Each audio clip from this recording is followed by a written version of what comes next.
Om Swastiastu, izinkan kami dari SGD A5 pada kesempatan kali ini mempresentasikan studi kerja kami dengan judul pemeriksaan sedimen urin pada penderita infeksi saluran kemih. Next. Berikut anggota kelompok dari SGD A5. Next. Pada bagian pertama, yaitu akan dijelaskan mengenai latar belakang yang akan dilanjutkan oleh rekan saya. Saya persilahkan.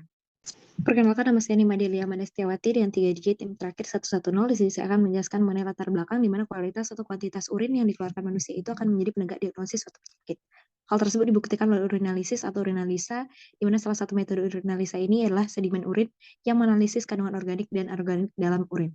Metode sedimen urin ini dapat digunakan untuk menegakkan diagnosis ISK dengan menemukan kandungan organik ataupun anorganik yang khas sebagai penanda infeksi. Bisa dilanjutkan teman saya, terima kasih.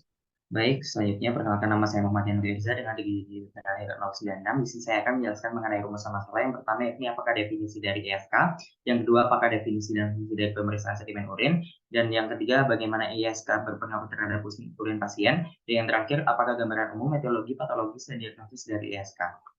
Baik, selanjutnya yang dianda tujuan, yang pertama untuk mengetahui fungsi dari pemeriksaan sedimen urin, untuk mengetahui hasil dari pemeriksaan sedimen urin terhadap pasien ISK, dan untuk mengetahui gambaran umum definisi etiologi, patologis, dan diagnosis dari ISK. Baik, selanjutnya yang ada manfaat. Adapun manfaat yang dapat diambil dari tulisan, yakni yang pertama dapat mengetahui lebih lanjut tentang pemeriksaan sedimen urin dan fungsinya sebagai alat diagnosis ISK atau kerusakan maupun kelainan neurologi lainnya. Dan yang terakhir dapat mengetahui lebih lanjut terkait ISK. Sekian yang dapat saya sampaikan, dapat dilanjutkan oleh rekan saya. Terima kasih.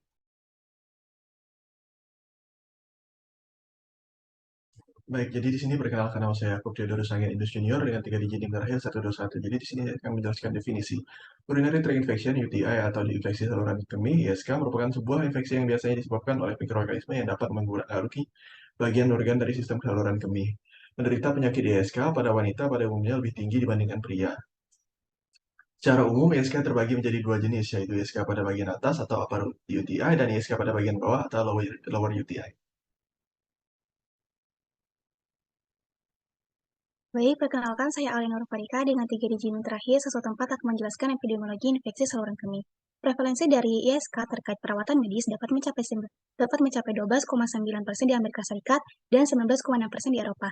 Sementara itu, pada negara berkembang prevalensinya bisa mencapai 20%, sedangkan di Indonesia berkisar antara 5-15%. Data dari Departemen Kesehatan RI tahun 2012 telah menginput bahwa jumlah penderita penyakit ISK mencapai 90-100 kasus per 100.000 penduduk per tahun, yang dimana infeksi ini masuk 10 besar penyakit dengan angka kejadian tertinggi. Menurut National Kidney and Urologic Disease Information Clearinghouse, ISK merupakan penyakit infeksi kedua tersering setelah infeksi saluran pernapasan dan sebanyak 8,3 juta kasus dilaporkan per tahun. Sekian dari saya, dilanjutkan oleh teman saya. Perkenalkan, nama saya Nisa Mutiara Nanda dengan tim 122. Jadi ISK dapat disebabkan oleh berbagai macam bakteri, diantaranya adalah E. coli, Klebsiella, Acinetobacter, dan Staphylococcus. Mikroorganisme dari uretra dapat berinvasi dalam kandung kemih hingga ginjal dan dipermudah dengan reflux vesiko-ureter. Pergerakan koloni bakteri dibantu dengan adanya ekspresi pili dan adesin. Pergerakan bakteri dapat menyebabkan migrasi neutrofil ke jaringan dan beberapa dapat mengembangkan resistensi dengan mengembangkan biofilm dan perubahan morfologi. Kebiasaan menahan kencing juga dapat meningkatkan risiko terjadinya infeksi karena mikroorganisme akan berkolonisasi dan masuk ke saluran kemih bagian atas serta merusak sel epitelnya. Pemeriksaan sedimen urin dapat digunakan untuk mendeteksi dan mengidentifikasi adanya komponen-komponen penyebab infeksi saluran kemih seperti eritrosit, leukosit, sel epitel, dan beberapa kristal non-organik yang seharusnya tidak boleh ada. Selanjutnya akan dijelaskan oleh rekan saya. Baik, perkenalkan nama saya Dwi Nur Cahaya Nasrullah dengan 3 digit akhir 3. Pada kesempatan kali ini saya menjelaskan mengenai diagnosis dari infeksi saluran kemih, di mana ISK merupakan jenis penyakit dalam pengidentifikasinya memerlukan penegakan diagnosis yang sesuai, yang dimana kunci dari diagnosis tersebut melihat dari gejala klinis serta ada tidaknya bakteri, yang bisa dilihat dari 3 cara, yaitu memeriksa gejala umum, apakah ada rasa sakit seperti saat buang air kecil atau urin yang berwarna keruh ataupun berbau tidak sedap. Yang kedua, melakukan pemeriksaan urin untuk mengecek dan mengidentifikasi bakteri yang ada dalam urin apakah lebih dari 100.000 CPU per mililiter. Dan yang terakhir itu melakukan pemeriksaan fisik untuk melihat kondisi umum tubuh seperti kondisi ginjal, kandung kemih, ureter ataupun uretra. Saya next. Selanjutnya juga bisa melihat dari ada tidaknya komplikasi yang bisa dilihat dari 3 gejala, itu yang pertama sistitis C1 yang merupakan gejala lokal meliputi disuria, frekuensi, urgensi, dan nyeri kandung kemih. Yang kedua pyelonefritis yang terdiri 2 jenis, itu PN2 dan PN3. Yang terakhir yaitu urosepsis yang terdiri terdiri dari 3 jenis, yaitu US4, US5, US6, yang istilahnya akan menggambarkan secara umum dari sindrom sepsis. Sekian dari saya, terima kasih. Baik, sebelumnya perkenalkan nama saya Rati Dewi Anggraini dengan 3 digit NIM terakhir 107. Di sini saya akan membahas mengenai definisi pemeriksaan sedimen urin. Sedimen urin merupakan unsur-unsur tidak terlarut dalam urin yang berasal dari darah, ginjal, dan saluran kemih. Unsur-unsur tersebut meliputi eritrosit, leukosit, sel epitel, toraks, bakteri, kristal, jamur, dan parasit. Pemeriksaan sedimen urin digunakan untuk mengidentifikasi unsur-unsur sedimen dalam mendeteksi kelainan ginjal dan saluran kemih. Untuk pemeriksaan sedimen urin membutuhkan urin sewaktu masih segar, yang tertutup rapat dan tidak terkontaminasi. Pemeriksaan sedimen urin terdapat 3 metode, yaitu konvensional manual, konvensional modifikasi seperti metode Si-Hyung, dan metode otomatis menggunakan urin flow cytometry. Sekian dari saya, akan dilanjutkan oleh rekan saya. Baik, selanjutnya akan dijelaskan tentang unsur-unsur sedimen urin. Pertama, perkenalkan saya Valentina Niwadana dengan 3 digit yang terakhir 097.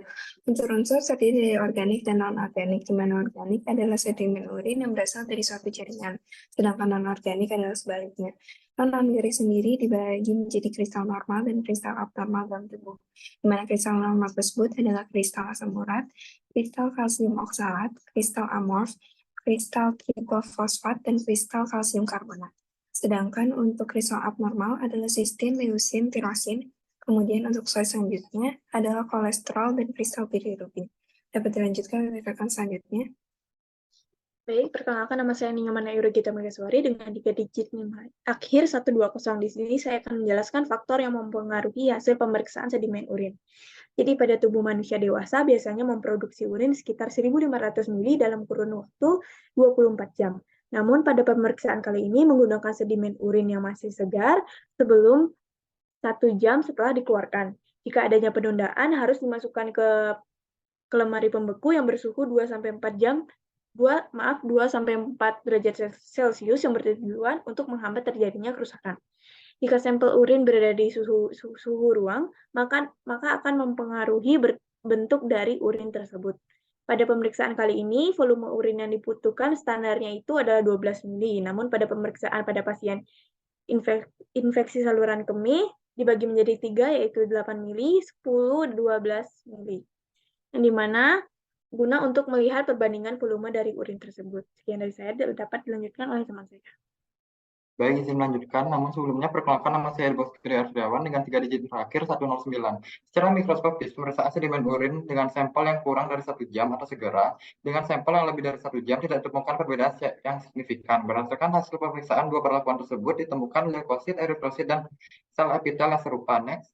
Akan tetapi, terdapat perubahan jumlah koloni bakteri. Dalam pemeriksaan sampel kurang dari 1 jam, ditemukan koloni bakteri 4,5 kali 10 pangkat 4 CFU per mililiter. Sedangkan pada pemeriksaan dengan penundaan 6 jam ditemukan sebanyak 1,4 kali 10 pangkat min 5 CFU per mililiter. Peningkatan jumlah bakteri pada penderita dapat dipengaruhi karena beberapa faktor seperti pH, oksigen, karbon dioksida, suhu, tekanan osmosis, dan nutrisi pada urin. Sekian dari saya, terima kasih. Perkenalkan, nama saya David Daniel Sagiman dengan 3 digit NIM akhir 117. Pada hari ini saya akan menjelaskan tentang kesimpulan. Berdasarkan tinjauan pustaka yang telah dipaparkan, dapat disimpulkan bahwa infeksi saluran kemih adalah infeksi yang umum terjadi dan disebabkan oleh bakteri. ISK dapat terjadi pada bagian atas dan bawah dari sistem saluran kemih. Data dari Departemen Kesehatan Republik Indonesia tahun 2014 telah menginput bahwa jumlah penderita penyakit ISK mencapai 90 sampai 100 kasus per 100.000 penduduk per tahun. Penegakan diagnosis pada penyakit ISK biasanya berdasarkan pada tanda dan gejala klinis, adanya mikroorganisme pada urin, dan bukti laboratorium piuria dan bakteri uria dengan menggunakan diagnosis laboratorium. Pemeriksaan sedimen urin adalah satu prosedur diagnostik yang digunakan untuk mengetahui kondisi kesehatan seseorang dengan melihat unsur-unsur yang tersuspensi dalam urin. Terdapat beberapa faktor lain yang mempengaruhi hasil pemeriksaan sedimen urin seperti pengambilan sampel, penyimpanan reagen, metode pemeriksaan, pencampuran sampel, dan proses pemeriksaan. Selanjutnya akan dilanjutkan oleh teman saya. Baik, selanjutnya perkenalkan nama saya Naomi Mahyujakonia dengan 3 digit NIM akhir 099. Di sini saya akan menjelaskan pada bagian saran yang dimana merupakan bagian akhir dari studi project ini. Studi project ini bertujuan untuk mengetahui pemeriksaan sedimen urin pada penderita infeksi saluran kemih atau ISK. Penelitian secara manual menjadi standar emas dalam pemeriksaan sedimen urin. Penggunaan metode atau alat otomatis dapat menjadi alternatif yang baik dalam melakukan pemeriksaan urinalisa. Penulis berharap agar studi project ini bisa menjadi salah satu sumber pembelajaran yang bisa digunakan oleh mahasiswa kedokteran. Next.